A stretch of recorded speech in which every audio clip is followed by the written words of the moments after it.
Episode 221, The Failed Seduction. When Evelyn saw that Dario didn't outright reject her request, she broke into a smile. She walked into the study and sat across from him. Looking into his dark eyes, she didn't see any warmth, and his face didn't reveal the smallest hint of a smile. The way he's looking at me, it feels like he's wishing he were 1,000 miles away, she thought despondently. The silence stretched on until she finally got up the courage to ask, Dario, why didn't you show up for my performance that day? You must have known how long I had prepared for it and how much effort I had put in. I'm not going to tell him that the performance was specifically for him, she thought with a frown. That would be too embarrassing. He was the most important person that day, and he didn't show up. I didn't have time, Dario said tonelessly, betraying no emotion. Her heart sank, and she didn't dare to look at him. I don't want to believe him, she thought miserably, pinching her arm to distract herself from the emotional turmoil she was feeling. After a long pause, she finally asked, Is it because you don't want to spend time with me? It seems that you never even look at me. It was hard for her to say those words, but it was the truth, although she didn't want to admit it. Don't worry about it, he responded. I treat everyone like that. Other than Jade, he added in his mind. I don't treat Jade like that. Evelyn didn't know whether to laugh or cry. I guess it's good that he's not ignoring me specifically, she thought with a small grimace. He discards everybody equally, but I really need him to see me differently. Okay, look, I need to be honest with you, she said, mustering all her courage. I've liked you since the first time I saw you, and I'm really hoping that you feel the same. This was the first time she had ever spoken her thoughts out loud in front of him, and she was shaking with the effort. She had expected some kind of response, but her confession was met with ice-cold silence. Her body started to tremble uncontrollably, and her eyes began to well up. Not being able to bear the uncomfortable silence, she continued, I wish you would just look at me, even if it's just a small glance, so I know that I have a place in your heart. She had hoped to evoke his pity, but she had miscalculated. If anything, his gaze had become even colder, but he had still not looked her in the eyes. I have no reason why I don't like you. I just don't, Dario said curtly. She felt as if her heart was freezing into a block of ice at his rejection. Tears started running down her face as she pleaded, I don't understand, Dario. Surely if you got to know me better, you'd change your mind, and our aunt and uncle would be so happy if we were together. He listened to her sobbing voice indifferently and replied, That's what they're hoping for, but it's not what I want. Before he could say anything else, Evelyn suddenly threw herself at him, clinging to him like he was a life preserver. She buried her head in his firm chest, a smile of success on her face. I just can't hold back anymore, she thought, trembling. I just need to be close to him. I need him to know that I'll do anything for him, anything to be with him. But even with her arms wrapped around him, she still couldn't feel any warmth. Dario, I beg you, please look at me, she exclaimed. I'm willing to do anything for you. I've been working so hard to become the best I can be, just for you. Timidly, she reached out to cradle his handsome face between her small hands. Turning his head, she forced him to look into her eyes. Then she did the most daring thing in her life. Slowly, she pulled down the shoulder strap of her top, revealing a pink teddy that hugged her breasts. She stood up and stepped away from him, letting him take in the sight of the sexy lingerie that had been picked out by her older sister. She herself would have never dressed so provocatively, but for his sake, she was willing to try anything. When he didn't react, she moved closer to him and whispered in his ear, Dario, don't you see? I'm willing to give you my most precious possession. Without warning, he stood up and she toppled backwards onto the couch. Dario! She exclaimed in shock. She had played her trump card and failed. I can't believe that I stooped to this level and he is still not interested, she thought, feeling hopeless. I'm the daughter of a wealthy family. I shouldn't need to go to these lengths to get his attention. What else does he want? Why are you doing this to me? She screamed at the top of her lungs, staring at him furiously. He gave her a cold, dark look and responded, I've already told you that I'm married. It's not my problem that you don't want to listen. Now get up, put on your clothes, and stop embarrassing us both. You're a disgrace." His face was filled with disdain as he looked at her. What does he mean? A disgrace? She thought angrily. He thinks I'm a tart. I've saved myself for 20 years just for him. And now he thinks that I'm easy?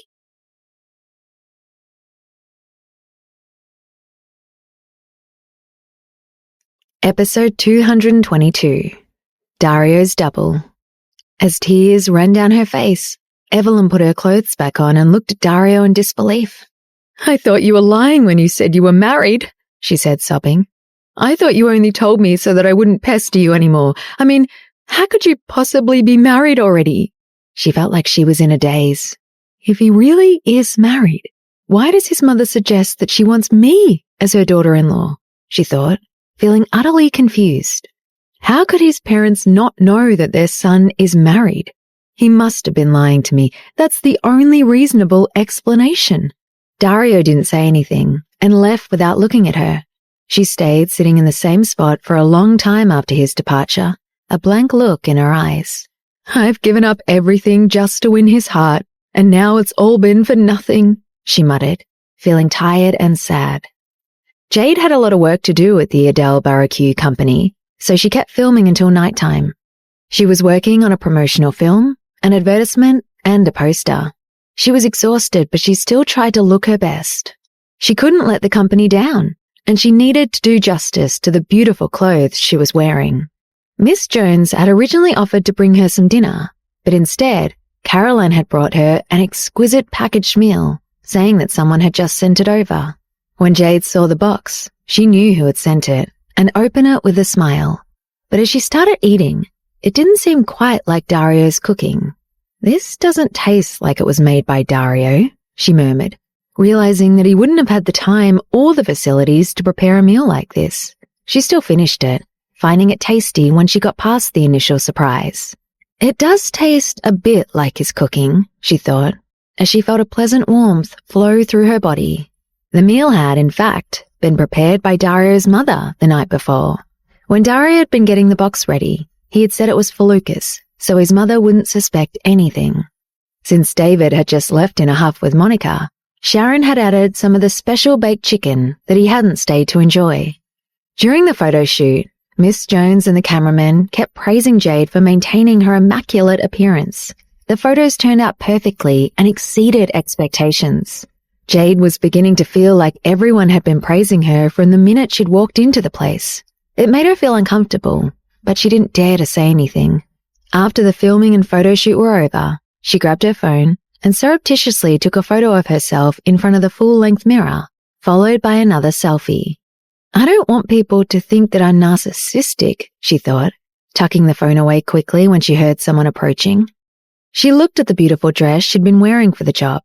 "I'm not looking forward to returning this," she thought with a frown. "It's so amazing, but at least I have the photos to show Dario. He'll be floored by how pretty I look." She chuckled at the thought as she attached the picture and sent the message. Dario picked up the vibrating phone on his end and smiled when he saw the text. He responded with one word: "Beautiful." Jade was disappointed when no other message came in after that, and she poked at her screen unhappily. "What? That's it?" she mumbled, pouting. "That's pretty sparse, even for him." She decided to not let it ruin her good mood. "I'll just ignore you," she muttered, as she got ready to return the dress from the photo shoot. The stylist gave her a surprised look when she handed her the garment. "Miss Winslet, this is for you to keep," she said. "There is no need to return it to us." "What? No, I can't accept such an expensive gift," Jade exclaimed, knowing that the dress belonged to a subsidiary company and needed to be returned. But the stylist reassured her that the item indeed belonged to her. Jade wanted to argue, feeling a little embarrassed about everything the company was providing for her. But just as she was about to reject the gift decisively, Diane Foster suddenly walked in. Looking at her, she said, "Miss Winslet, it's been a long day, and you deserve this little token of our appreciation. Besides, this dress was specially made for you, so nobody else can wear it." "Well, in that case, thank you, Miss Foster." Jade wasn't about to contradict the CEO, so she accepted the gift box containing the dress. With a happy smile, she stroked the beautiful golden fabric. "Are you sure you really want to give this to me?" she asked once more, just to be sure. "Your company is being beyond generous." "Yes, I'm sure," Diane replied lightly. "This dress belonged to you from the start." Jade smiled and decided that she would work extra hard to show her appreciation for their generosity. Surreptitiously, she glanced at Diane. "She really looks a lot like Dario," she thought. "She's basically a female version of him. I wonder if they're related." Diane was talking to Miss Jones, but she could feel Jade's gaze, so she turned around. She looked at her curiously, and Jade immediately lowered her head in embarrassment. "I'm really sorry, Miss Foster," she spluttered. "I didn't mean to—" She stopped, not knowing what else to say. "How can I tell her that she looks like my husband?" she thought, feeling herself blush. "She'll think I'm a lunatic." Episode 223. Did you miss me? Seeing her embarrassment and confusion, Diane Foster took the initiative to speak. "Jade, do you think I look familiar? Or maybe you think you've seen me somewhere before?" Jade's heart skipped a beat, and a look of surprise flashed across her face. "And yes, no, well, I was just curious if you have any brothers," she stuttered. Diane was so familiar to her, but she was positive that they had never met before. How could we have met? She lives in New York, and we live in Washington, she thought. As soon as the words were out of her mouth, she regretted them. I've got no reason to ask about her family situation, she thought, blushing even more than before. How could I have been so presumptuous? Quickly, she added, I just thought you looked like someone I know, Miss Foster, so I was a little curious. Please don't misunderstand. I see, Diane replied. Perhaps you know my brother? She gave Jade a piercing look as if she wanted to look right through her. Before Jade had a chance to respond, Caroline came rushing in, looking flustered. Why are you still here? She asked Jade. You have to head back to Washington early tomorrow morning, so you should be resting right now. Jade was almost relieved to be spared further conversation with the CEO. Okay, Caroline, you're right. I'll grab my bag and head back to the hotel to rest, she said. Nodding a respectful goodbye to Diane, she turned to leave. If there's anything else, Miss Foster, I'll go too, Caroline said, smiling at Diane before she hurried after Jade. Diane shook her head at the rapid retreat of the two women. Something is going on here, she thought, feeling a bit annoyed. Although it was Caroline's job as an agent to pay attention to her client's rest time, she had deliberately pulled Jade out of their conversation. I doubt it was a coincidence, she thought, frowning. She really didn't want Jade to be asking questions. I'm beginning to suspect that something is going on between Jade and Dario. Miss Jones, send someone to make sure these two make it back to their hotel safely, she instructed her assistant, who quickly arranged for a private car to take the two women back to their hotel. Once they arrived, Caroline returned to her room after sending Jade to bed with instructions to go to sleep as early as possible. I know. Good night, Caroline, Jade said before closing her door. As soon as she turned around, she felt someone grab her and press her against the door. She was about to scream when a familiar scent invaded her senses. Her delicate lips were crushed in a fierce kiss that felt like her body was being swallowed whole. The whole thing caught her completely off guard, and since everything was dark, she felt a bit apprehensive. But once she recognized the gentle, familiar embrace, she relaxed. She stopped resisting and took the initiative to respond to Dario, hugging him tightly. She could feel the heat of his body even through their clothing. Feeling her response, his kisses became even more intense, and without turning on the lights, he dragged her to the bed. Impatiently, he tugged on her clothes, almost tearing them off her. She trembled as the chill of the cold air touched her bare skin. Dario, how did you get in here? She asked, trying to slow down the pace of things a bit. I don't remember giving you a room card. Did you finish your business? I have my own methods, he replied in a whisper, as he blew a warmth breath in her ear. It ignited a familiar feeling that immediately traveled throughout her body. Her face flushed and her breathing became heavy. Dario continued his seduction, using his large hands to stroke her trembling body. Dario, stop, it tickles, she exclaimed, but the tone of her voice had the opposite effect. Instead of stopping, his teasing intensified. Tell me, did you miss me today? He asked as he bit her lips playfully. His voice was hoarse with desire. She looked at his handsome features that reflected the moonlight shining through the gap in the curtains. Softly, she whispered, "Yes." She didn't want to lie to him, and she really had missed him. She hadn't been able to think of anyone but him when she'd been shooting the advertisements. But his text had been so cold that it had still made her unhappy. She wrapped her arms around his neck and asked playfully, "What about you? Did you miss me a little too?" "No," he replied curtly. Her face dropped at his cold response, and she pushed hard against his chest, trying to get away from him.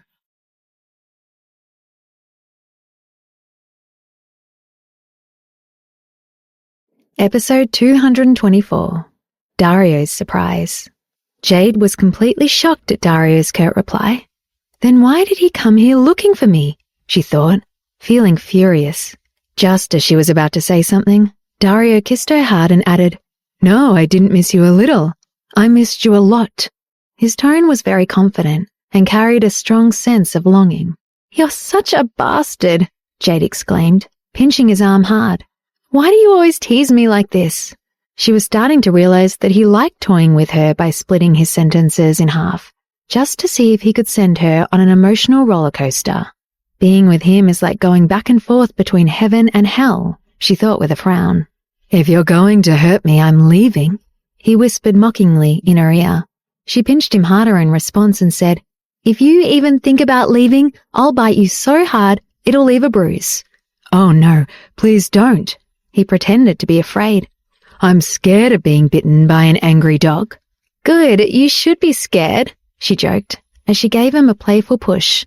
In short order, the two of them were tussling on the bed. Before she knew what was happening, he had stripped off most of her clothes, except her underwear. That didn't bother her, but when she noticed that he was still fully dressed, she got a little annoyed. Immediately, she took the initiative and started unbuttoning his silk shirt. His dark eyes turned almost black, and she could feel the heat radiating off his skin. Jade even thought she could hear his heart pounding. Dario didn't say anything and let her do as she pleased. When she was halfway through removing his shirt, he grabbed her hands and pushed her backwards onto the bed. "This is taking much too long," he muttered thickly, ripping the shirt off. "You seem quite impatient to get this show on the road," he whispered, leaning close to her. She could feel his excitement, which mirrored her own. It's like each time is the first time with him, she thought, feeling the heat rise to her face. But there is still something I need to know before we get carried away. "Dario, I ran into someone today who could be your twin," she said, trying to distract him. "I don't suppose you know Diane Foster, the CEO of Adele Barraque?" She'd hoped he would say no, and she was unpleasantly surprised when he calmly replied, "Yes, of course I do. She's my sister." He sounded like he was talking about the weather instead of revealing that he was closely related to the president of the company where she had started working. If he had noticed her shocked look, he didn't let on. Even though she had already suspected the relationship between the two of them, she was still surprised to hear Dario mention it so casually. "Wow, it's a small world," she exclaimed. "But that certainly explains the resemblance." "Yes, we do look very alike," he agreed. "I wish you had told me earlier," she complained. "It would have saved me quite a bit of embarrassment if I'd known who I was working for." "Why, what difference does it make? She's my sister, not my cousin," he retorted. Jade blushed at the mention of Monica. Why does he have to bring her up again? She thought, scowling. Can't he just let it go? It was just a really big surprise, that's all, she said, not wanting to start an argument. And if he had told me earlier, I would have been better prepared and not made a fool of myself in front of such a powerful person, she thought, but she didn't say anything else. Now that the interrogation is over, can we get back to what we were doing? Dario asked with a mischievous grin. His gaze was filled with desire, but Jade was still annoyed with him, so she turned her head and pretended to be disinterested. He wasn't easily dissuaded. Wrapping his arms around her, he pulled her down next to him and pinned her down with his body. His hands seemed to be everywhere at once, caressing her and igniting her like an inferno. With a tremendous act of willpower, she pushed him away and said with a gasp, Dario, stop, I need to take a bath first. He laughed. Okay, I'll carry you into the bathroom, he said, taking her in his arms. Don't take too long because I'm getting impatient, he added, kissing her hard. He adjusted the water in the bathtub to the right temperature before placing her gently inside it. "If I'd known you want to take a bath, I would have prepared the water for you," he said with a smile. "That way, you would have been done faster. I'll give you 10 minutes to wash up and then you're all mine."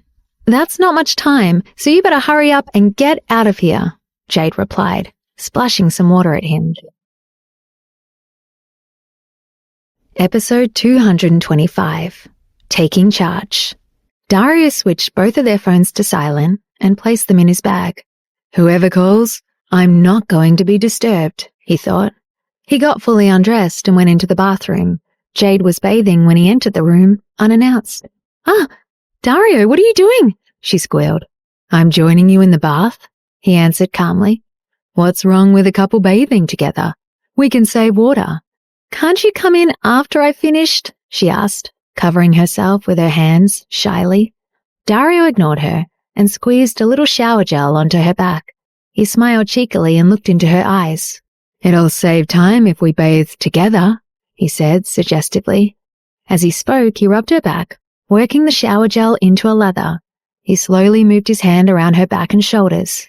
Jade felt both shy and exhilarated by his touch, but without warning, he brought his hands around to the front of her body. She let out a gasp. "Dario," she said in a high-pitched voice. Gradually, she relaxed into his touch. He jumped into the tub behind her, and she leaned against his body. "I wish I had locked the bathroom door," she thought shyly, confused by her mixed emotions. He continued to lather the gel over her body as well as his own, and then stood up with her to finish rinsing off the bubbles with the shower head. Unable to bear the suspense any longer, he picked Jade up and carried her out of the bathroom and onto the bed. Dario grabbed a towel and dried them both off in a hurry. Then he climbed on top of her and kissed her on the lips with a sense of urgency. She could feel his need for her. Suddenly, he jumped out of bed and began rummaging through his suitcase. Jade felt empty and cheated, and she turned her head to see what he was doing. "What are you looking for?" she asked. Was that my voice just then? I sounded so hoarse and flirty, like I was trying to lure him back to me. Her voice had an immediate effect on him. He turned and looked at her, his eyes filled with predatory lust. He grabbed something from his bag, placed it on the bedside table, and returned quickly to the bed. She looked at the object on the table and saw with embarrassment that it was a condom. She grabbed it and threw it on the floor in anger. "Dario, why did you bring that thing?" she asked. She looked into his open bag and saw a box of condoms in there. We were going away for just one night, and he presumed that he was going to use all of that, she thought angrily. "Why did you bring a whole box of them?" she demanded to know. "I brought some spares," he replied. Jade raised her eyebrows in surprise. "Spares?" she asked. "How many spares did you think you would need?" She stretched out her foot to push him away, but he grabbed it and kissed it. The shock of having her foot kissed changed her mood instantly. "Dario, what are you doing?" she asked in embarrassment. "Get off my foot." "But I like kissing your feet," he replied with a cheeky smirk. She was surprised to discover that she enjoyed the sensation, and she was reminded of the comforting feeling when he had washed her feet. Jade found herself smiling. Not many husbands would kiss their wives' feet, she thought. She stretched out her hand behind his neck and pulled him toward her. Then she turned around, kissed him, and motioned for him to lay on his back. Dario looked at her with surprise. "I didn't think she had it in her," he thought.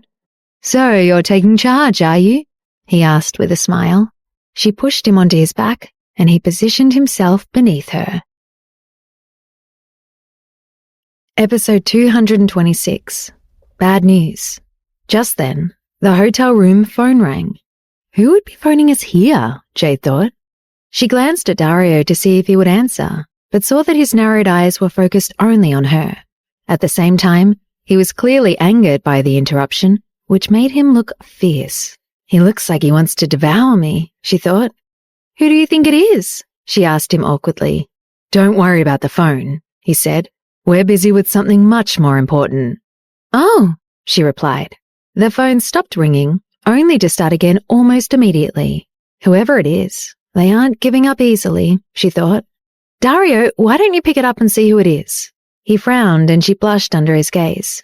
"It's almost as if someone is trying to stop us," she thought. "As if fate is trying to prevent us from being together." Dario's face darkened. He tipped her off his body, slid out of the bed, and took a step toward the phone. He yanked the wire out of the wall and threw the phone on the floor where it smashed. Silence followed. Jade's eyes widened. She was stunned and exhilarated by his assertive action. She looked at him and said, "You didn't need to break the phone. You could have just pulled the cord out." He looked back at her defiantly. "This hotel is high-end. That phone probably cost a lot," she went on. His body had tensed up, and he didn't seem to be listening to her. He took a step toward the bed with an intent look on his face. There was a loud knock on the door, and he turned to face it with an incredulous expression. He looked furious. "What is going on today?" Jade asked. Dario put his finger to his lips, motioning her to be silent. "Dario, I know you're in there. Hurry up and answer the door. Something big has happened," a voice from outside the door said urgently. The voice seemed familiar. It sounds like David, Jade thought. He knocked several more times, increasingly louder each time, and then shouted, "Will you just open the damn door?" "Dario, I think it's David," Jade whispered. "Why don't you go and see what he wants?" Dario ignored her and stood in silence with an angry expression on his face. Jade slid out of bed and began putting her clothes on, but Dario stopped her. He led her back to the bed and wrapped her in the blanket so that only her head was showing. "Wait for me here," he said in a commanding tone. Looking into his face, she saw that his eyes seemed friendlier. She sighed helplessly and relaxed on the bed. Dario took a towel, wrapped it around his waist, and then left the room. David was about to knock on the door again when it opened suddenly. Before he could say anything, Dario had punched him hard in the stomach. "You've got a nerve," Dario hissed angrily. David bent over in pain. As he looked up, he noticed Dario's arousal and understood his anger. He swallowed his own discomfort and took a few shallow breaths to steady himself. "You bastard, I have something important to talk to you about. Why didn't you answer when I called you? Something terrible has happened," he said. David held his stomach and managed with difficulty to stand to his full height and look his friend in the eyes. Dario's expression relaxed. He had known David for decades, and he knew that he wasn't prone to exaggerating.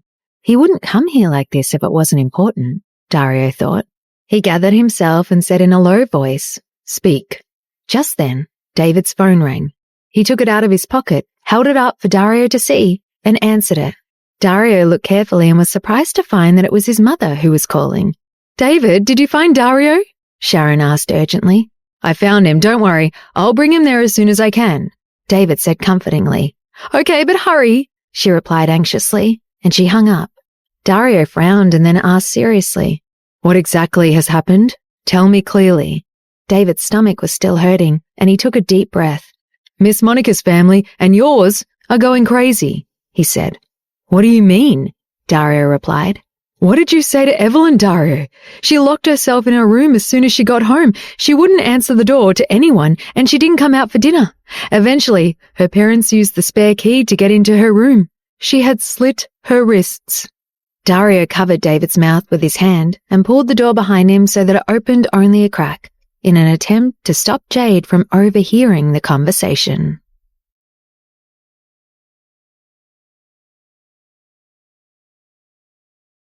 Episode 227. He is to be blamed. He pulled David to one side and asked him, "How is she now?" Dario's voice was calm and steady. "Dario, why are you so calm? Don't you realize that Miss Monica's family and yours have gone crazy? They're all waiting for you at the hospital," David said with increasing frustration. "Didn't you receive any of their calls?" "No, I didn't get any calls. I'd turned my phone off," Dario answered.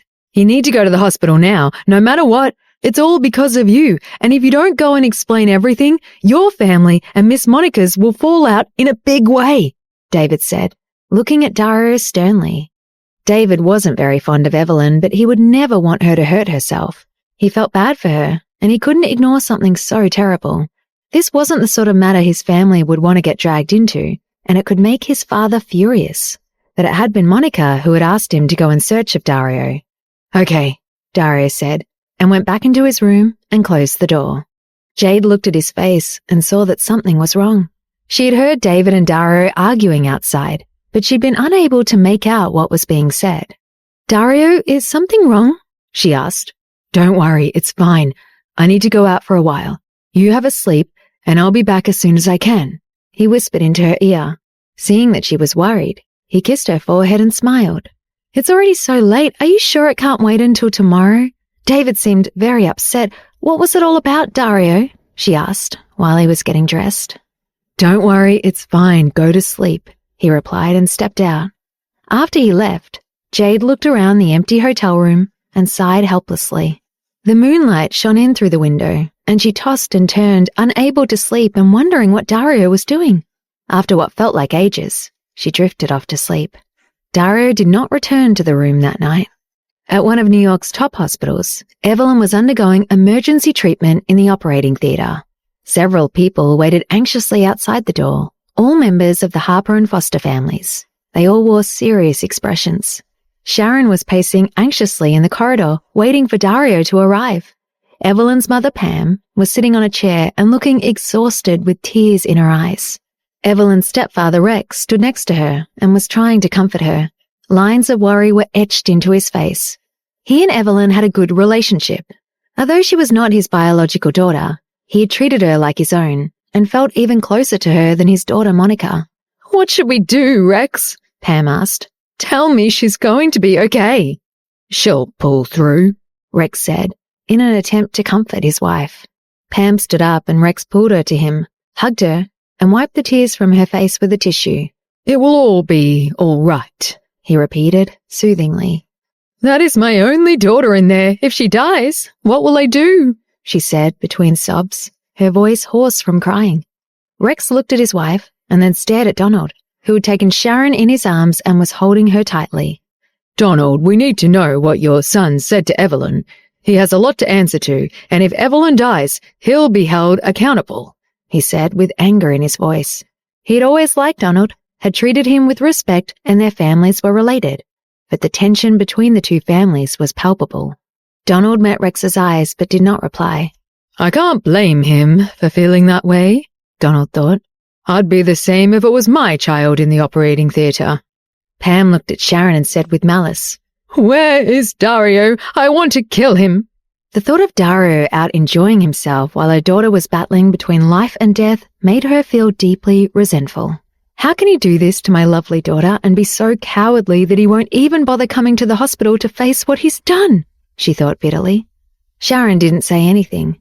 She looked back at Pam, took in everything she said, and wished that her son would arrive to explain what had happened. Donald frowned. I'm willing to allow them to be angry with me, but I won't allow them to blame my wife, he thought. Hang on a minute, he said firmly. We don't yet know what happened. We need to hear what Dario has to say before we jump to any conclusions. What do you mean by that, Donald? Pam retorted. Our daughter did this to herself after Dario had spoken to her. He takes her for granted, and he's pushed her to do this. It's plain to see that this is all his fault, she added accusingly. Sharon's eyes were full of guilt, and she buried her head in Donald's chest. Evelyn has always been so good to me, she thought. If she doesn't recover, I won't be able to stand it. Episode 228. Explanations. Pam's right, Sharon thought. Evelyn attempted to kill herself after meeting with Dario. It must have been something he said, but I am also responsible. I spoke to Evelyn too. Her mind was going in circles as she remembered what had happened just a few hours before. When Evelyn left, there was such a desperate look on her face, like she'd been abandoned by the whole world. Evelyn said she was fine, but I should have known she wasn't, she thought with deep regret. I never imagined that she would do something like this.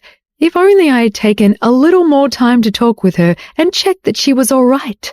Maybe this awful thing would never have happened. It's all my fault. The atmosphere in the corridor was palpably tense.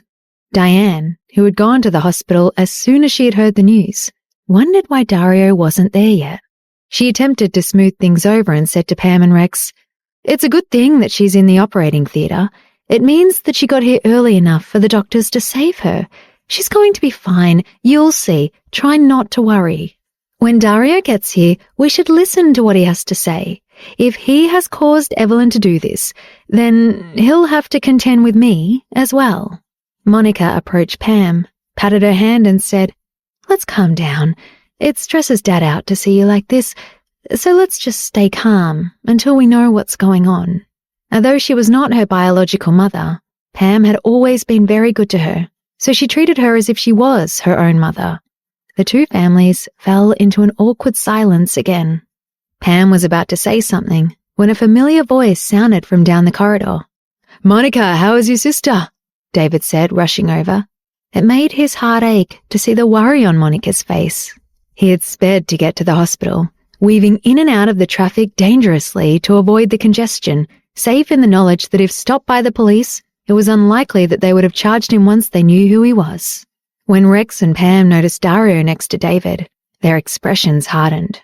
Sharon saw the couple walking toward her son aggressively and became nervous. She was about to step forward, but Donald grabbed her arm and stopped her. Sharon's eyes were full of worry, but her husband seemed calm. He patted her back and said, "Don't worry, it will be fine." Dario saw them approach and steadied himself for the interaction. Despite having just been punched in the stomach by his friend, David felt protective of Dario, and he positioned himself between Rex and Dario. "Calm down, Mr. Harper. If you have something to say, then say it, but we don't need any violence," David said with a placatory smile. Rex glanced at David coldly and replied, "Did I say I wanted to hit him?" David smiled back awkwardly, but with caution. "I thought you were going to hit him," he said. "Get out of the way," Rex shouted and pushed David to one side. He looked at Dario with undisguised hostility, as if he wanted to kill him. "Dario, what did you do to Evelyn?" Rex asked.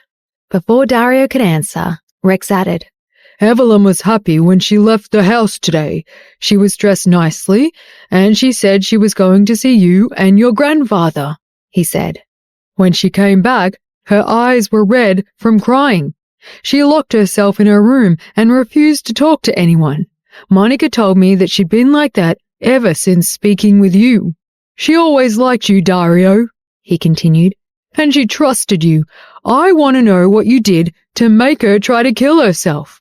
Although they were cousins, Evelyn and Dario were not related by blood, so neither family had objected to the idea of them getting close to each other, even after they grew up.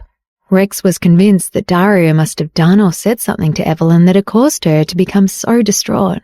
"This is all because of Dario," Rex thought with grim certainty.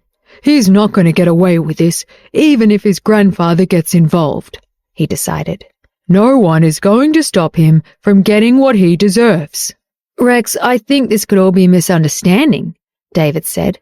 "Dario might have just told Evelyn the truth. Maybe she took it hard and did something stupid." "The truth? What truth?" Rex asked, glaring at him. David swallowed hard and looked at him. He had never seen Rex look so mad. His father and Rex were brothers, and David had never seen him so angry. "Rex, you know that Evelyn has always liked Dario, but Dario doesn't like her in that way, so he told her the truth about how he felt," David explained. He had not been in the study when they had talked, but David felt confident that he knew what Evelyn was upset about. Evelyn must have confessed her feelings for him, and then Dario rejected her, he thought. Even if Dario had had feelings for Evelyn, he wouldn't have been able to do anything about it because he's married now. And he certainly had no way of knowing that she would try to commit suicide.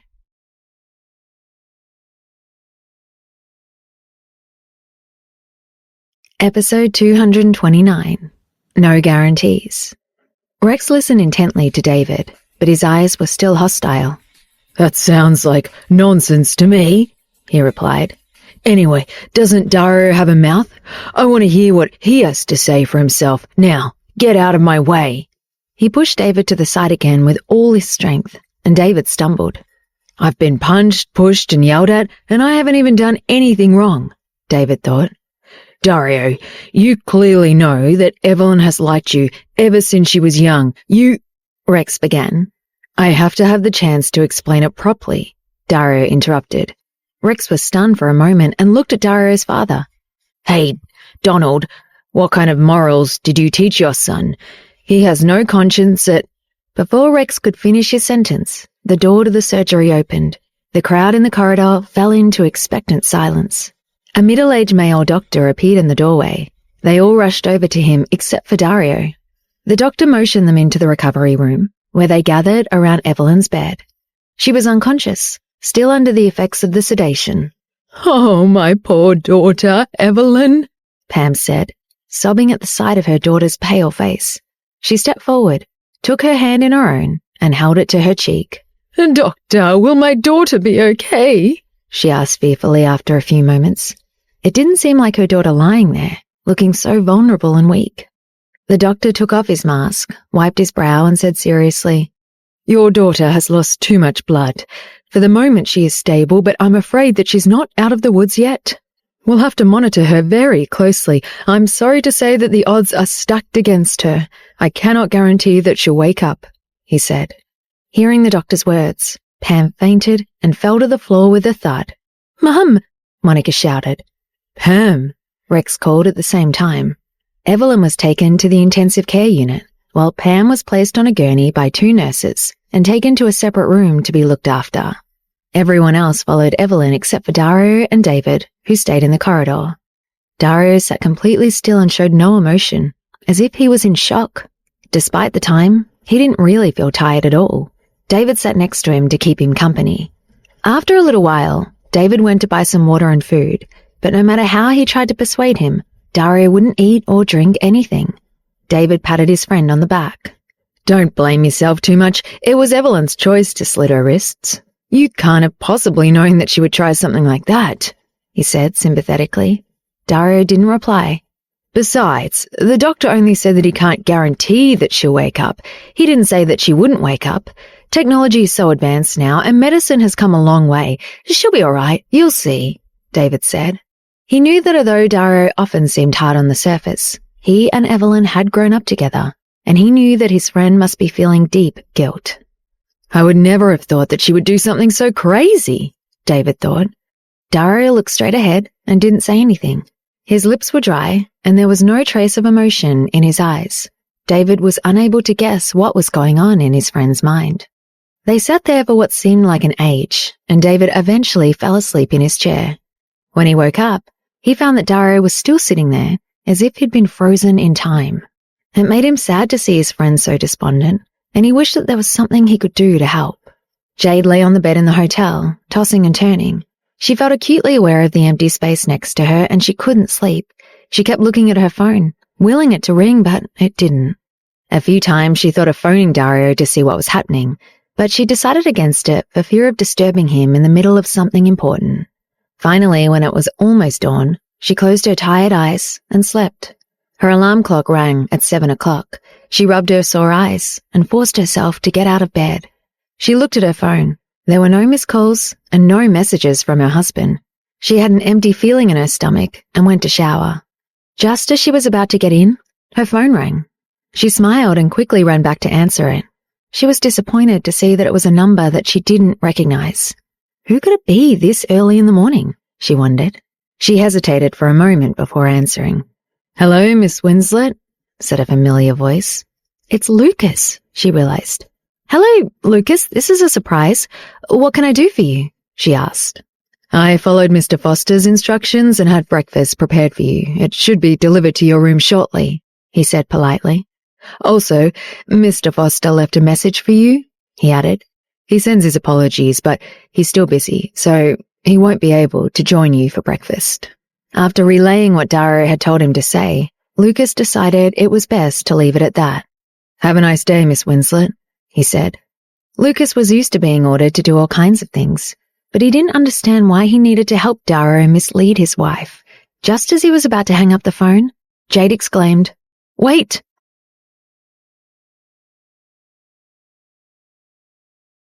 Episode 230. "Please, can't we stay?" He politely responded. "Yes, Miss Winslet, was there something else?" She grasped her phone tightly and asked worriedly, "Did you hear anything else from David last night? Do you know what the problem was? Can you tell me what happened to Dario?" Lucas was silent for a moment. He had hoped to avoid having to answer any questions. "Don't worry, Miss Winslet. Mr. Foster is fine. He said to enjoy your breakfast. If there's nothing else, I'll be going." Jade was silent. He didn't hear her say anything, but she didn't hang up either. He waited a moment longer and then added, "Okay, well, call me if you need anything. Goodbye." After he had hung up, his expression became serious. He called Dario, who answered almost immediately. Dario, who hadn't slept at all the previous night, sounded haggard, but he maintained his dignity before Lucas. How did it go? Did you do what I asked? He asked. Everything is done, Mr. Foster. Excellent, Dario replied. Then they both fell silent. It was as if both had something to say, but neither could bring themselves to speak. Just as Dario was about to hang up the phone, Lucas suddenly said, Mr. Foster, the woman you were looking for 5 years is also here.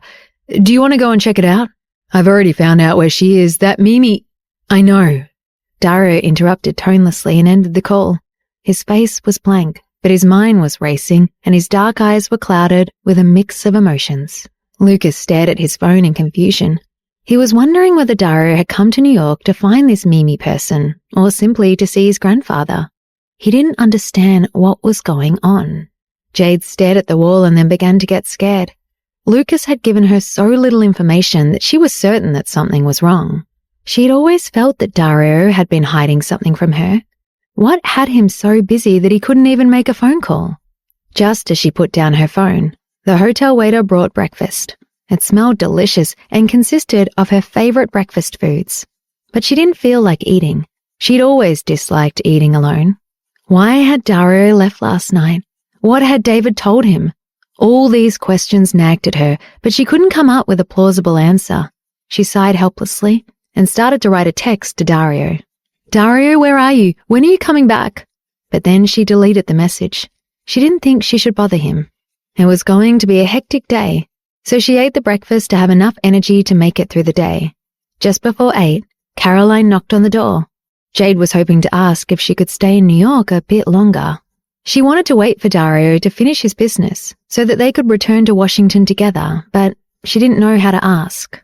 As she struggled to find the right words, Caroline told her that the Adele Barracu company wanted them to stay for another commercial shoot. They had decided to expand the campaign to include more global markets. The commercial they had shot the day before was aimed at the US market.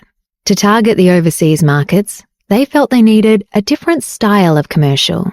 It's been a last-minute decision, but the script has already been written, Caroline said. They can start shooting right away. If you don't want to do the shoot, you can refuse, as it isn't part of the contract. It's up to you. Jade smiled with relief and said, Sure, I can do that. Okay, great. I'll let them know. Let's head over to where they're shooting, Caroline said with surprise. She knew that Jade had other commitments back in Washington and that she tended to take these things seriously. She hadn't expected her to agree to stay so quickly. Perhaps she had already contacted people in Washington. Of course, she didn't realize that staying in New York fit perfectly with Jade's agenda. The area where they were shooting the commercial was a gorgeous private garden in the suburbs. It was very quiet and filled with tall trees and beautiful flowers. Jade was in awe when she saw it. She hadn't expected to find such a lovely place in the middle of a big city. The garden was filled with roses of every color. The blooming flowers, green grass, and towering trees made people want to forget about returning to the busy world outside the gates. Apparently, Adele Barracu wanted to increase their customer base across the sea as well as the number of affluent customers. But doesn't Adele Barracu already have an overseas presence? Jade thought. Why would they need to do a special campaign for a market they already have? It felt odd, almost as if someone was trying to keep her in New York. Miss Winslet, so we meet again. Let me take you to makeup first, said the makeup artist Jade had met the day before.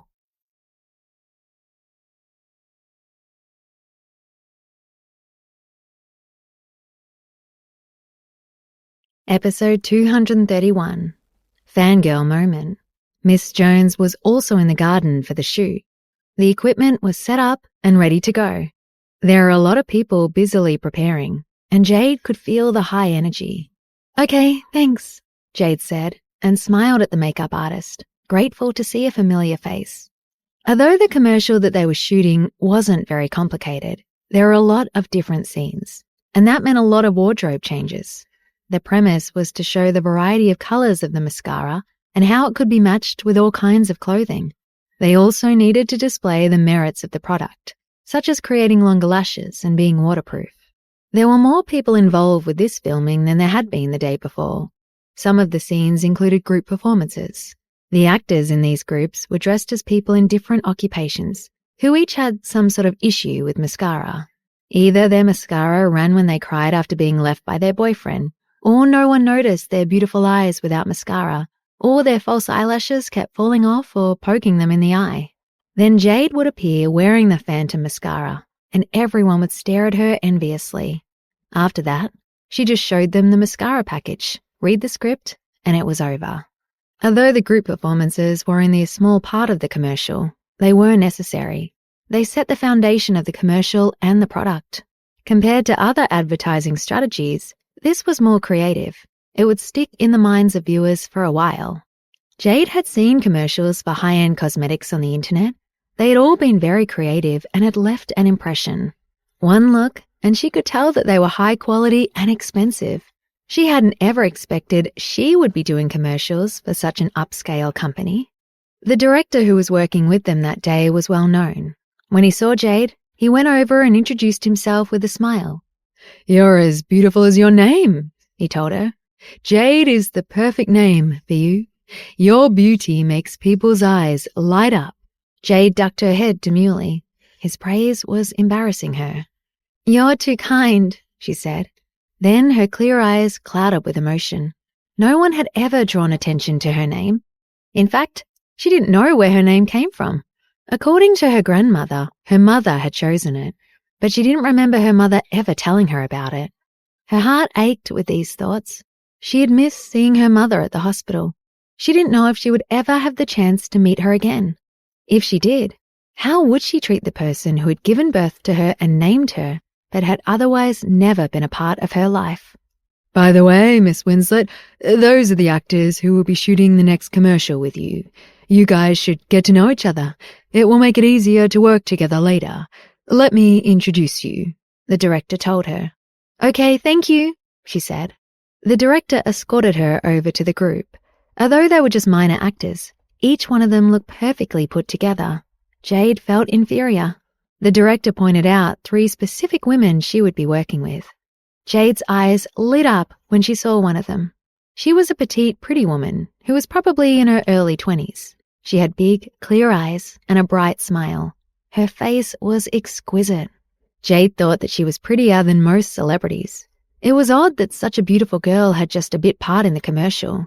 She realized that the woman she was watching seemed to be secretly watching her as well. When the young woman noticed that Jade was sizing her up, she gathered her courage and walked over. She gushed, "Hi, you're Jade Winslet, aren't you? I've seen your TV shows and commercials. You're even more beautiful in real life. I'm so excited to be in a commercial with you. Oh, I'm sorry. I forgot to introduce myself. My name is Miranda Gray." Miranda smiled eagerly and offered her hand to Jade, but then pulled it back embarrassed. She figured Jade was a big star and probably had no interest in shaking hands with someone like her. She was surprised when Jade reached out and grasped her hand. Jade smiled sweetly and said, "Hi, I'm Jade. You said your name was Miranda Gray?" "Yes, Miranda Gray. I know it's kind of a boring name. It's not like yours. Jade Winslet is so unique and sounds so beautiful," she said. Jade was finding this woman more and more interesting. "You exaggerate. Your name is lovely, Miranda Gray. If your first name was Mimi, it would be the same as the main character in that new movie coming out," she told her. Surprise flashed across Miranda's face and she said, "Miss Winslet, how did you guess? My nickname is Mimi." Jade was amused that her comment had made Miranda so excited. She just mentioned it because she really thought Mimi Gray sounded better. Just as Miranda was about to say something else, the director shouted, "All right, is everyone here? Good. Let's get started." "Oh, I'd better get over there. Please excuse me, Miss Winslet. It was so nice to meet you," Miranda said, and rushed over to the group. "It was nice to meet you too," Jade called after her. Miranda was elated after meeting and having a real conversation with her idol. She had a bounce in her step, and her happy glow made her even more lovely as she began working with the group. As Miranda walked away, Caroline frowned and muttered to Jade, "Did she say her name was Mimi Gray?" There was something that bothered Caroline. But what?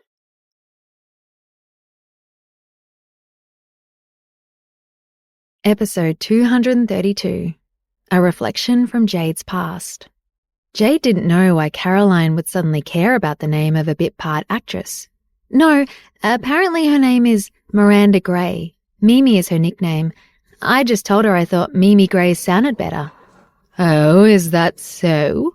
Caroline said as she narrowed her eyes suspiciously. But Jade didn't notice. The woman's name meant nothing to her. Then Caroline said to her, Right, decadent lady needs you back ASAP.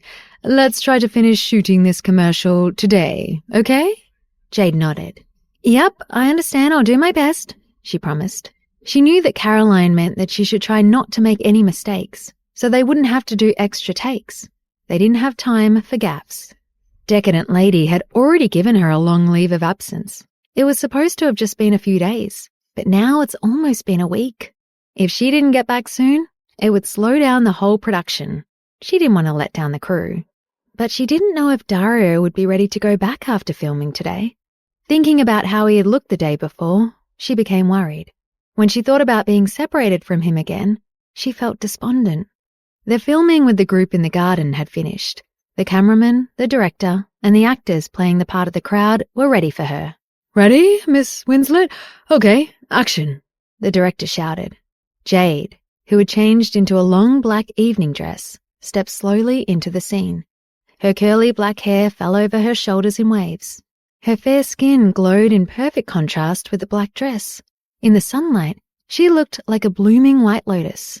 She wore light makeup, but her lips were painted rose red. They had used one of the company's products to make her lips look moist and kissable. That's it, Miss Winslet. Now, look back at us and smile. That's it, perfect. Now, zoom in on her eyes. Slow blinks, Miss Winslet. Good, good. Keep it up. Awesome, the director instructed as he followed Jade and the camera.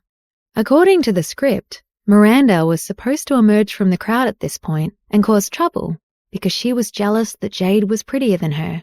When Miranda stepped out, she was supposed to step on the hem of Jade's dress. Then Jade, who didn't want the jealous girl to win, would stay calm and composed and continue to pull out the product and say her lines. But when Miranda stepped on the dress and Jade tried to move away, Jade somehow lost her balance and started to fall. Jade didn't know what exactly was happening. She was startled and screamed as she went down. It was the scream that scared everyone. Miranda watched in shock as she fell. She stepped forward to break her fall, but Caroline suddenly rushed over to block Jade from everyone's view. She didn't want anyone with a camera to get an embarrassing shot of her client. When the director came over to see what was wrong, he asked sternly, "What happened? You there," he said, pointing at Miranda. "What did you do? Did you make her fall?" Everyone turned and glared at Miranda. Her eyes grew wide with fear. She didn't understand. She was just following the directions in the script and stepping on Jade's dress. Why had she fallen? She walked over to Jade and began to apologize profusely. "Oh, Miss Winslet, I'm so sorry. I don't know what happened. I'm really sorry." "What's going on? Who let this person on the set? If Miss Winslet is hurt, that will be the end of your career," Miss Jones yelled at Miranda. All she could think about was the press conference that Jade would be attending in a few days. If something happened, how would she explain it to the company and to her boss? "Miss Jones, I really don't know what happened. I think maybe she stepped on this stone." Miranda had been looking around to see if she could figure out what had caused the fall and had spied a small round stone near Jade's feet. If she had accidentally stepped on it in her high heels, that could explain the fall. But it seemed no matter what Miranda said, no one was going to believe her. "What's the point of saying that you're sorry? Look at you. You've ruined the shoot, and Miss Winslet could have been badly injured. We can't replace her. I don't care who told you to be here. You need to leave right away. I don't want to see you on this set ever again." Miss Jones was livid. Jade, who had only ever seen her professional and gentle side, was shocked. When Miss Jones asked her to leave, Miranda's expression turned to panic. She didn't understand why everyone was angry with her. She hadn't meant to do anything wrong. She turned to Jade and said desperately, "I really didn't know that there was a stone there. If I had, I would have let you know so you wouldn't get hurt." She was so upset that tears started to fall. She didn't want to leave. She needed to make money. Jade looked at the panicked young woman's tear-stained face. It was like seeing a reflection of herself in the past.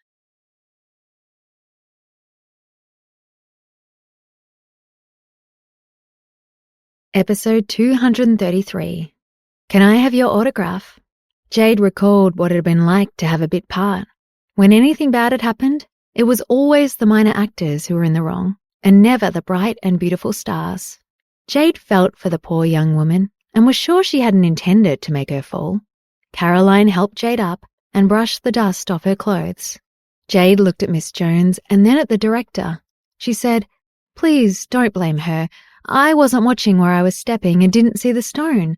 Miranda didn't do anything wrong. Besides, it's not that big of a deal. It's just a little scratch. I'm fine."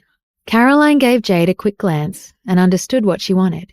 Then she said to Miss Jones, "Look, we have to return to Washington. We can't delay. Let's think of a way to fix this." She looked at the scratches on Jade's right hand. They couldn't use makeup to cover them because it might cause an infection. If they just applied an antibiotic, then they would still be visible. Suddenly, the stylist appeared with a pair of long, black lace gloves. "Miss Winslet, let's try this," she suggested. "Oh, yes, that's perfect. Thank you," Jade said gratefully. After applying some antibiotic cream, the stylist helped Jade slide on the gloves. She hadn't realized that the pair of gloves would actually enhance the dress, making Jade look even more seductive. Caroline noted this and suggested that perhaps the accident had just made the commercial better. Miss Jones was smart enough to see that. She turned to Miranda and said, "What are you still standing there for? Get back in your place. You should be thankful to Miss Winslet. If she wasn't so kind and understanding, you'd be gone." "Oh, I understand. Thank you. Thank you, Miss Jones," Miranda said as she scurried back to her spot. She looked gratefully at Jade and Caroline. "And thank you both so much." "All right, makeup. Let's get Miss Winslet cleaned up and try again. Hurry up," the director urged. "Thank you, that was so smart," Jade whispered to the stylist as she fixed her makeup. "I don't know what we would have done without your help." "Well, that's what I'm here for," the stylist said lightly. Then she focused on getting Jade ready. With the addition of the gloves, she decided to deepen the color of Jade's lips to make them more seductive. The director was happy with the changes. Maybe the accident had been a blessing in disguise, but now they were behind schedule, and the actors were mostly amateurs, so it took a long time to finish filming. It was evening by the time the shoot ended. Jade looked at the sunset on the horizon and let out a sigh of relief. Now that they were finished, she could finally look at her phone. She was disappointed to see there were no messages from Dario. Perhaps he wasn't finished with whatever he was working on. Since the filming was done, she knew she should probably head back to Washington. But what about Dario? After she had changed her clothes, she was about to leave when she realized that Miranda hadn't left yet, even though she had finished filming her parts an hour before. Since then, she had apparently been waiting for Jade at the entrance to the garden. When Miranda saw Jade, she looked at her with fear in her eyes. She wasn't afraid of Jade, but of Caroline, who was walking beside her. "Miss Winslet," Miranda began to say. "Hi, Miranda. Why haven't you left yet?" Jade asked kindly. Miranda glanced over at Caroline and then looked back at Jade. Finally, she mustered up her courage and took out a beautiful little book and a black pen. She looked at Jade hopefully. Miss Winslet, do you think you could I get your autograph?" She stammered nervously. Jade was stunned. Someone was asking for her autograph? She hadn't thought that would ever happen. "Of course," she told Miranda, as she took the notebook and elegantly signed her name. She started to hand it to her, but then pulled it back and added it to her signature. Miranda took the notebook and looked with surprise at the words Jade had written. "I wish you all the best, Jade Winslet." Miranda's eyes started to tear up as she reverently touched the writing with her fingertips. "Oh, Miss Winslet, thank you. You really are a good person," she said. "All right, we need to get back," Caroline told Jade briskly. Miranda walked away and waved as she called, "Take care, Miss Winslet." "Goodbye," Jade said as she nodded slightly. Then she got into the car arranged by the company and left. Such an interesting person, she thought as they drove away. Too bad, we'll probably never see each other again. Jade sat impatiently as they returned to the city centre. She held her phone in her hand, desperately wanting to call Dario. But in the end, she settled on just texting him a message. Dario, I'm done here and headed back to Washington. Are you done with your work yet? When are you heading home? At the hospital, Dario shifted his body in an effort to get comfortable on the hard plastic chair. He had not slept the entire night and was exhausted. When he heard his phone buzz, he quickly pulled it out and read Jade's message. Evelyn was still in a coma. Both families sat in the waiting room, racked with worry.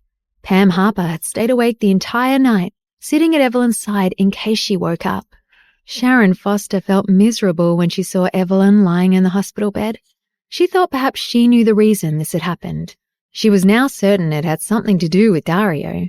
Sharon cared a great deal about Evelyn and hoped that she would wake up soon. Pam, please don't worry. I'm sure she will wake up any time now, Sharon said as she sat down beside Pam and patted her hand consolingly. Pam sat next to the bed, emotionless, and didn't look at Sharon.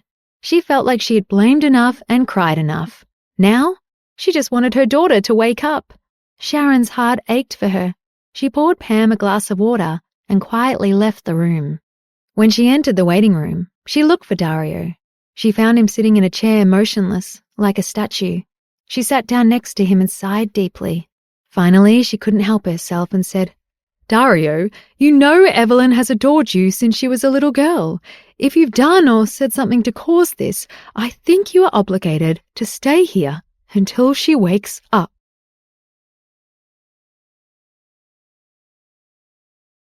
Episode 234. Whose fault is it anyway? Even Sharon thought Dario was the reason behind all this. But before Dario could say anything, David interjected. This was not Dario's fault. He has made things clear to Evelyn from the start. He never led her on. It was Evelyn who became obsessed. She did this to herself. He may care enough to pay her medical bills, but you can't force him to be with Evelyn. David feared that they would use this incident to keep Dario in New York and try to force him to marry Evelyn. Then everything would explode for his friend. Sharon frowned. Before she could say anything, David continued talking. Look, Dario has asked Lucas to help him contact specialists from all over. I think they can make her better. David knew Dario better than anyone. He knew that his friend was not as cold and unfeeling as he appeared sometimes. Suddenly, a familiar and angry voice came from behind them. David, what are you talking about? Whose side are you on? It's because of Dario that my sister is here and in a coma. How can you say things like that? I have half a mind to... David's expression changed quickly when he saw Monica. He had always liked her, but he felt that he had to support Dario in this matter. Seeing how angry she was, he hurried to comfort her and said, Monica, don't be angry. I'm not trying to cause trouble. I just want everything out in the open. Right. Everything's out in the open. You're the one who is in the wrong. You're on his side. You don't care about my sister. You refuse to see what he's done. You're a horrible person. Get out of here. Monica roared. David was taken aback. Why was she angry at him? And Dario was a good man. For that matter, so was he. Monica didn't even try to understand. All she could do to cope was direct her anger toward Dario. You can't force love. If it had been me, I would have made the same choice as Dario, Donald said, breaking into the awkward exchange. His statement shocked everyone, especially Monica, who thought, does he really mean to say he thinks Dario did the right thing? When Donald had seen Evelyn in the hospital bed, he'd felt terrible, not just because he had watched her grow up and cared about her, but because he thought that perhaps he hadn't helped Dario handle the situation correctly. Dario, come with me. I have something to tell you, Monica said. Dario didn't reply, but stood up and walked to the door with her. Sharon looked at them nervously, afraid of what Monica might do to her son. She was about to step forward to stop them, but Donald pulled her back and shook his head. Although he had said nothing, Sharon understood. This was between Monica and Dario. The parents needed to stay out of it. David also wanted to chase after them, but he stepped back when he saw Monica's fierce glare. There was no one at the end of the corridor, so Monica led him to the window there. They were on the top floor of the hospital. The view from up there was soothing. The wind gently blew in through the window. Monica wished the wind could blow away all the sadness and pain. Unfortunately, it could not. Dario felt his phone vibrate again. He took it out and glanced at it. He quickly read the new text and then put it back in his pocket. Monica hadn't noticed any of this, nor did she notice the urgency in his eyes. I'm assuming you didn't ask me here to look at the scenery, did you? Dario said flatly, as he gazed at the skyscrapers outside. Monica looked at his handsome face and felt as if she'd been stabbed in the heart. He was so perfect and yet so heartless. He had hurt them both. She got her emotions under control, and then her eyes became solemn. She stared at him and said coldly, "Dario, you did this to Evelyn. How do you plan to make it up to her?" Make it up to her? I don't need to make up for anything. However, I will use all the means at my disposal to save her, he said. He wasn't looking at Monica as he said this. Instead, he was looking at his phone again. "How can you say that? This is your fault." A good person would admit what they had done. "Forget it. I thought if we were alone, you'd be willing to admit your part. Even if you do find someone to help her wake up, so what? You're still the one who hurt her," Monica cried. "That's just who I am. I will do my best to save her, but that's all I can do. I can't give you any more." "Dario, if she dies, it will be your responsibility. And then your entire family will have to shoulder the blame." Monica stared at him furiously. When Dario heard this, his face darkened with rage. Then he stared back at Monica with a sharp gaze. Monica stepped back in fear. "Do you really think it's all my fault? You don't think there's a chance Evelyn might have done this because of something you did?" Dario's eyes seemed to penetrate Monica's soul. She looked away guiltily. She clenched her fists and tried to stay calm. "I don't know what you're talking about," she told him. "If you hadn't kept adding fuel to the fire, this wouldn't have happened. You knew she didn't have a chance with me, yet you kept pushing her and wouldn't let her take no for an answer. What did you think would happen?" Dario asked bluntly. He realized his biggest mistake had been not stopping Monica. He suspected that Evelyn would have given up long before if not for her sister. Originally, he had thought that Monica was his true cousin. He hadn't wanted to expose her, but he hadn't expected her to get worse and do something like that. He hadn't thought that Evelyn would be the one who would end up getting hurt because of everyone else's fault.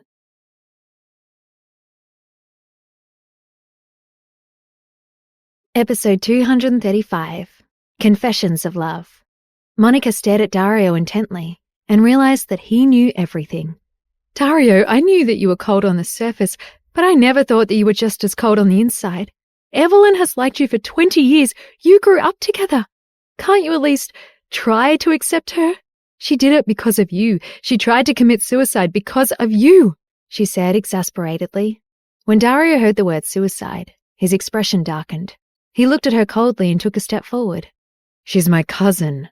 I can't have a relationship with my cousin," he replied. "Even if I could, just because she likes me doesn't mean I have to like her," he continued. "David has also liked you since he was young, but I'm not pressuring you to get with him." Dario turned around and left, without giving Monica the chance to reply. "David? What has he got to do with all of this?" she thought. "Wait a minute, Dario. Where are you going? We haven't finished talking yet," she called after him. "I have important matters to attend to," he replied without looking back. "Dario, you are too much," Monica replied just as David stepped in front of her. "Monica, stop chasing him. You can see he has important things to attend to," he said. He watched his friend walk away. "Dario has kept secrets from me for all those years," he thought bitterly. "You bastard," Monica said. "Why are you taking his side? There's nothing more important than my sister right now." She looked at David with a frustrated expression. He had stopped her from following David, and she had no idea where he had gone. She stomped her foot angrily and stormed down the corridor that Dario had walked down in an attempt to catch up with him. David followed her. "Getting angry won't help your sister, Monica. She'll get better eventually, but right now, you need to get some rest. You haven't slept for the whole night. Why don't I take you home?" he asked. "Rest? I don't want to rest, David. Now, get out of my way," she said fiercely. Her expression had a look of disgust when she spoke, and it hurt him deeply. He stepped toward her, took her in his arms and hugged her. He said in a hoarse voice, "Why do you have to follow him, and why can't you look at me, Monica? Don't you understand that I have feelings for you?" She stood still, stunned by his unexpected physical contact and by his sudden confession. She lowered her head and gently pushed him away. There was not a trace of expression on her face, and he couldn't tell what she was thinking. David felt rejected. "David, I hope you understand that I have always thought of you as a younger brother. I am older than you, and I just don't see you that way," she said seriously. "What has age got to do with it?" he asked. "My grandma is older than my grandpa. It doesn't matter to them." "That's not the main reason. It's difficult to explain," she said, and pushed him away impatiently. She was in no mood to talk to him, but he wasn't ready to give up. "Monica, you can ignore me and you can hurt me, but I want you to understand that the way you're treating me right now is just the way Dario treated your sister," he said. "I don't want to be your brother. I want to be your man. Don't you understand?" he asked forcefully. The passion in his words shocked her. She wasn't used to seeing him upset. Usually they laughed together, and she was beginning to feel confused about her own feelings. She didn't know what to say, so she said nothing. Instead, she turned her head with an air of indifference that she didn't feel and walked away. She put on her big black sunglasses. They hid the tears that began to form in her pretty eyes. David wanted to chase after her, but he stood still. His handsome face was full of sadness as he muttered, "Why can't you turn around and look at me?" By then, Dario was driving back to the hotel through the congested New York traffic. Unsure of what time Dario would return, Caroline had arranged for plane tickets for Jade and herself to leave at 8 o'clock that evening. A couple of hours before they needed to leave for the flight, Caroline had advised Jade to have a rest in the hotel and told her that she would come and find her when it was time to leave. Jade returned to the empty hotel room and felt sad to still be on her own. She checked her phone to see if Dario had replied to her message, but he hadn't. She was tempted to send another message, but she decided not to. Instead, she packed her bag and then rested on the bed. Tired after such a bad night's sleep the night before, she soon drifted off. She dreamed of laying on a grassy field and being kissed sensually on the lips. She awoke to find that there really was someone kissing her.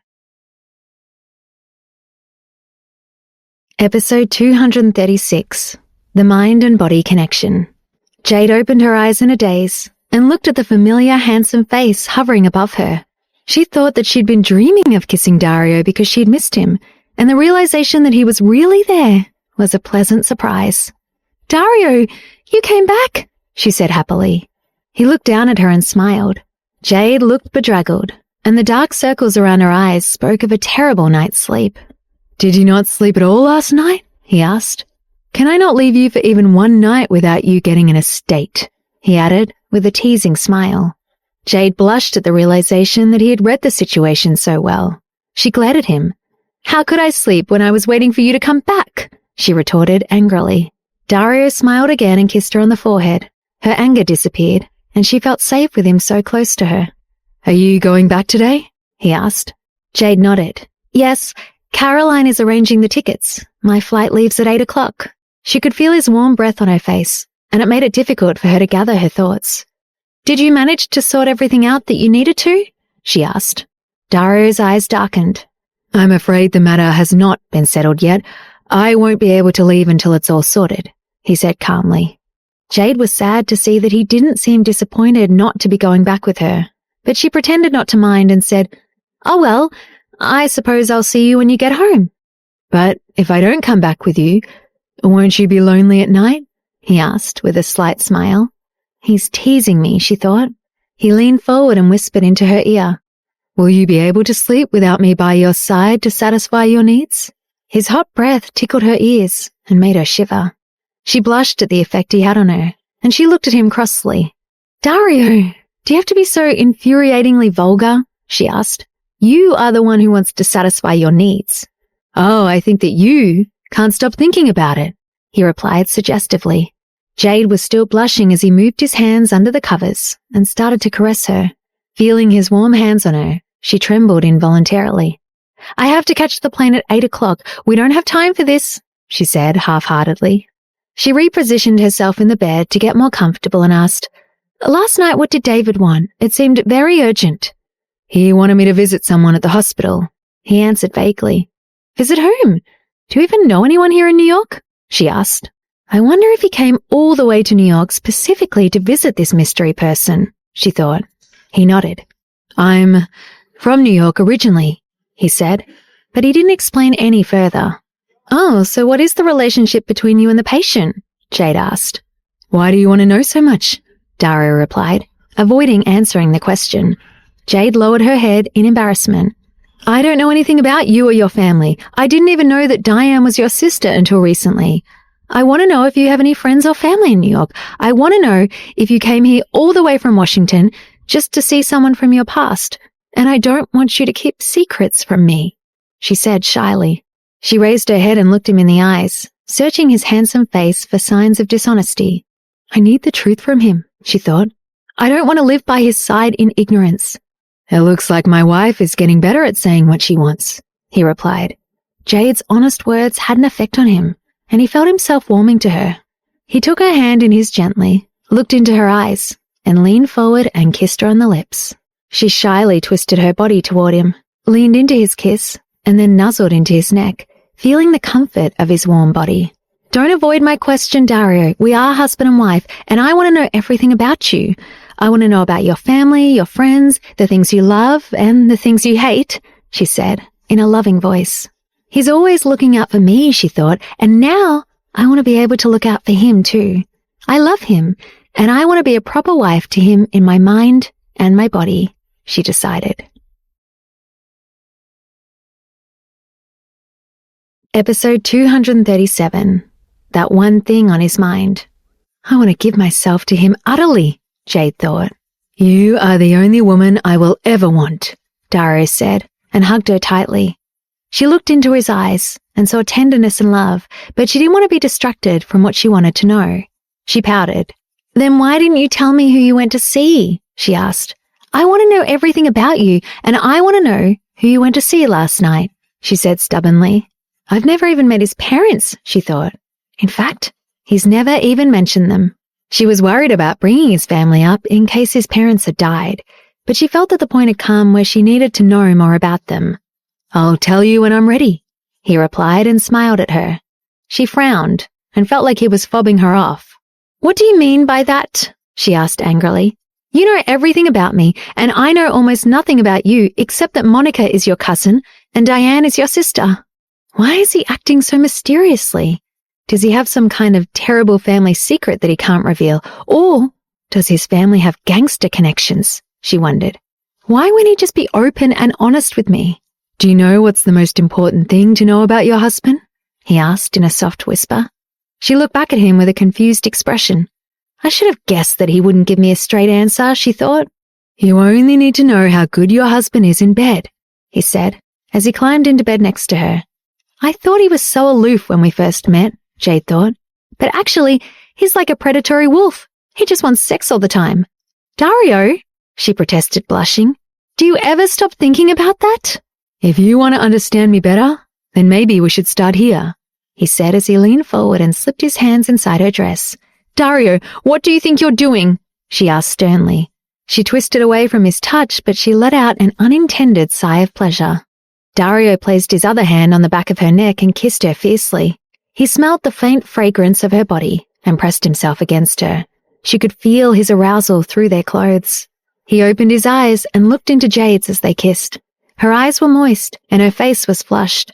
Her expression was seductive, and he felt an irresistible urge to have her. They kissed and touched each other, breathing heavily. I know that you want it too, he whispered in her ear. Jade looked into his eyes and saw desire, but she was surprised to also see self-control.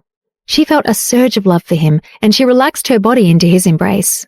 Dario could see the desire in her eyes and felt that it matched his own. I don't think I have enough time to satisfy you before you leave for your flight, he said. Jade stared at him angrily, clenched her hand into a fist, and hit him on his muscular chest. Dario stood up and walked toward the bathroom when his phone rang unexpectedly. He saw Lucas's name flash on the screen, and he answered it. Speak, he said abruptly. Lucas paused for a moment, taking in that his boss was frustrated at being disturbed. Then he said, I have two things you need to know. One is about Miss Winslet, and the other is about Mimi. Go on, Dario replied. Which one first? Lucas asked. What do you think? Dario replied in a frustrated voice. Well, someone took a picture of Miss Winslet when she was doing her advertisement yesterday and posted it online. I need to know if you want it deleted. Dario thought for a moment. She'd been wearing that dress that he had given her. His eyes narrowed. No need, he said. Right now, Lucas said, Miss Winslet is becoming more and more famous. If this trend continues, you might face a lot of competition from some very wealthy men. Miss Winslet might be tempted by them. Lucas enjoyed teasing his boss, but he was aware that anyone who came up against Dario would have to deal with a man who was both wealthy and ruthless. Episode 238. The Cost of a Ticket. Are you saying you think that there might be competition for me? Dario asked in a cold voice. Of course there wouldn't be proper competition for you, Mr. Foster. I doubt that even the President of the United States would be able to compete with you, he said, with a hint of mockery. Lucas enjoyed joking around, though he was unsure how his boss would take his humor. Mr. Foster, are you still there? he asked. Yes, Dario replied coldly. While on the phone, Dario had logged into one of his wife's online accounts. After several failed attempts, he had guessed correctly that her password was their wedding anniversary date. He looked meaningfully at Jade and smiled, and then he sent her a message. Jade smiled back from across the room. The simple message was accompanied by 2 photos that Jade had sent him the previous day. In one, she was wearing a formal dress and stood in front of the full-length mirror. She looked very elegant and beautiful. The other photo was a selfie in which she looked very cute and fresh-faced, with a shy smile on her face. The message read, Adele Barracue's dress was really beautiful. This will stir up a storm online, he thought, especially with the secret unofficial photos.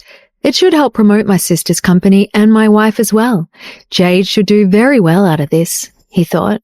Are you still there, Mr. Foster? Lucas asked again, unsure about why he was silent on the phone. Yes, Dario replied as he logged off his wife's account. There is one more matter I need to inform you about. With regard to Mimi, do you want to— Lucas stopped talking when he realized that Dario had hung up. He looked at the phone screen in confusion. Does that mean that he's not interested in her anymore? He wondered, frustrated at Dario's lack of communication. If that's the case, have all my efforts over the past 5 years been in vain? Mr. Foster is getting crazier and crazier, he thought. Dario went back into the bedroom. Jade had packed her things and she was standing holding a bag. She looked ready to leave. Where are you going? Dario asked. Jade looked at him in disbelief and replied, I'm going home. Didn't I just tell you that Caroline had already bought a plane ticket? No need, I'll take you back, Dario replied assertively. But the tickets have already been bought.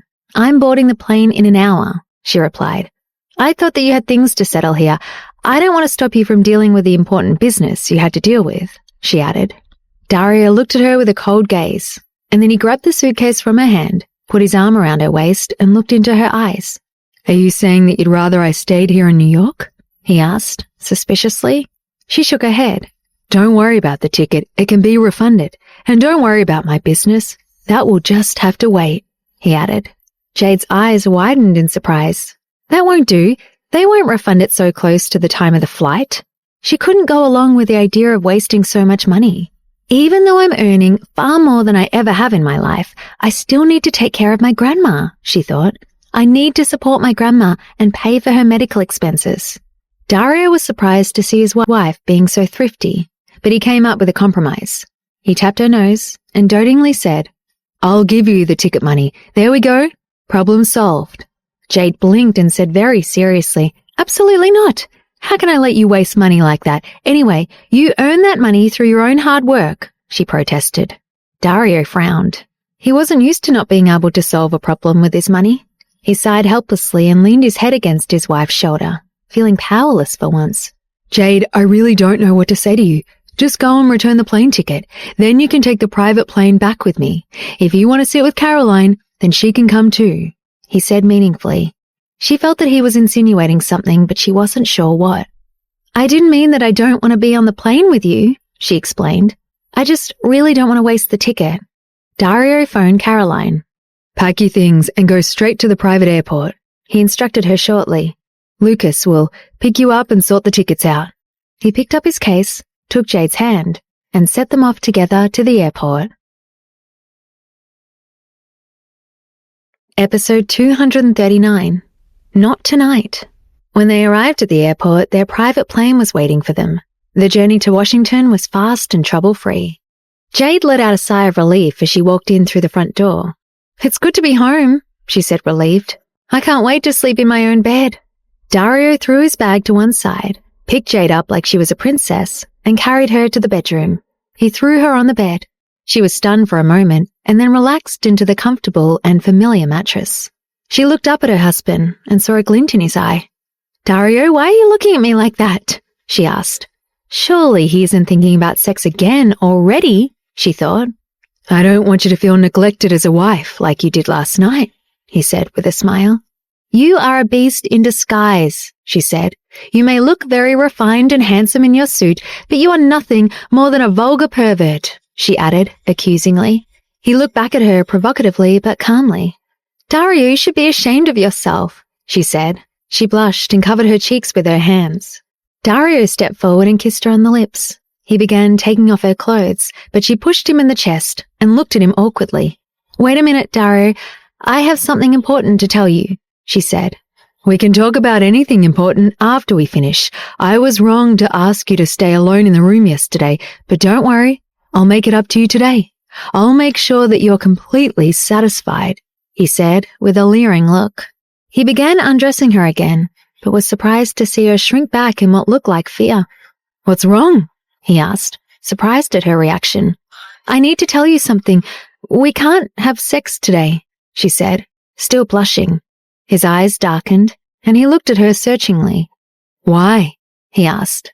"It's my time of the month again," she replied apologetically. Dario frowned and did a rough calculation in his head, working forward from the last time she had said that. Damn it, he thought, it is about the right time. "When did you realize?" he asked, staring at her searchingly. I should have told him earlier and saved us both the embarrassment, she thought. "I just found out on the plane," she explained. "I'm sorry. Are you disappointed?" She lowered her head shyly and expected him to be angry with her. Instead, he looked at her helplessly. "Why didn't you tell me earlier? You just lie here and rest," he said. Dario went into the bathroom and came back swiftly with a pack of sanitary pads and a drink of water. His unexpected and understanding reaction made Jade smile and nearly brought tears to her eyes. He even passed her a fresh pair of underwear with a comforting smile. Sometimes he really does take me by surprise, she thought happily. That night, he lay next to her and rubbed her stomach, and she fell into a deep sleep under his gentle touch. Jade was so comfortable with Dario now. Their relationship seemed to have evolved so much, but did they need to worry about what laid ahead of them? Episode 240. Another kidnapping? After Jade had gone to sleep, Dario noticed that his phone was lighting up. He had muted the device, but the display was blinking brightly, announcing an incoming call. Carefully, he covered Jade with a blanket and tiptoed out of the room, phone in hand. Afraid of waking her, he didn't even put on his slippers and just walked out barefoot. I know she didn't sleep well last night, and she has to get up early tomorrow to get back to the set of The Decadent Lady, he thought, his eyes filled with concern. Yes, he said curtly as he answered the call. It was Lucas, so Dario knew right away that it must be important. He knows better than to disturb me unless it's critical, he thought. Sure enough, Lucas sounded quite nervous as he said, Mr. Foster, something has happened to Mimi. What do you mean? Dario asked, frowning. I got her home safely, but when I checked on her a little while ago, she was missing.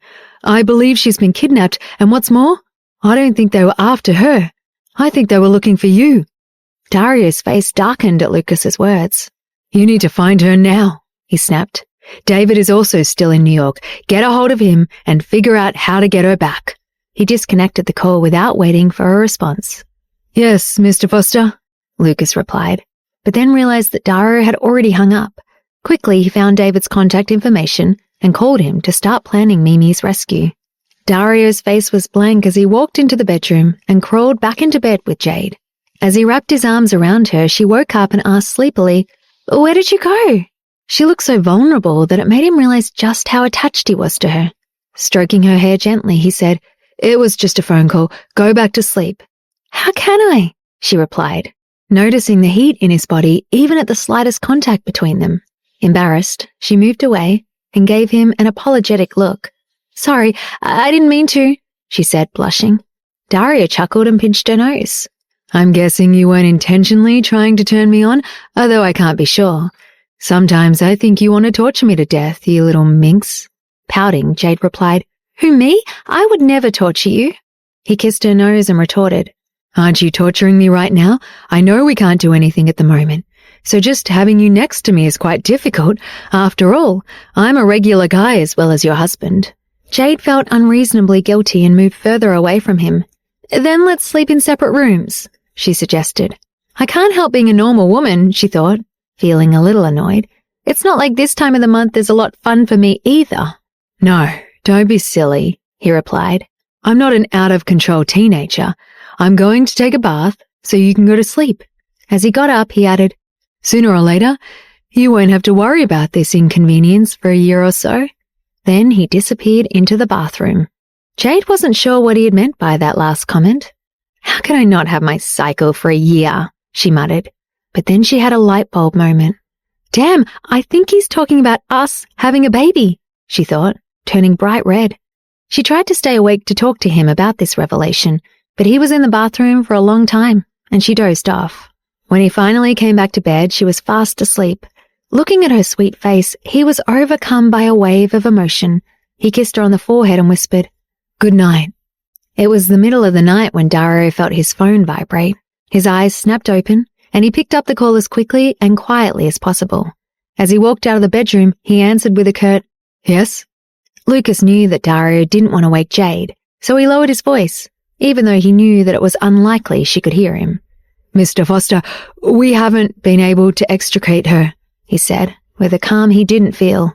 Things were not looking good, and he needed to convey the seriousness of the situation to Dario.